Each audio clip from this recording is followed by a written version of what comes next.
Ang pag-ibig, pagbibigay.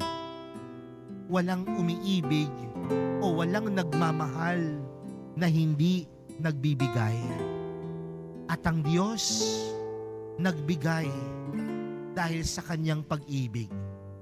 Pero ano ang ibinigay ng Diyos? Hindi lang yung kakarampot, hindi lang yung tira-tira, hindi lang yung maliit.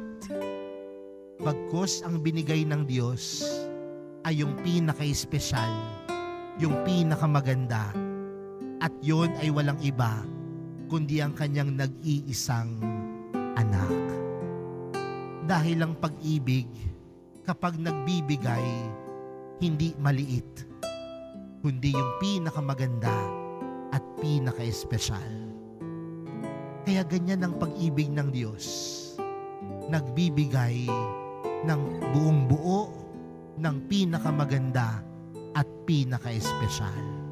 Ang tunay na umiibig, hindi namumuhay sa kasalanan, kundi ang tunay na umiibig, namumuhay sa mabuti, sa katotohanan, at sa kaliwanagan.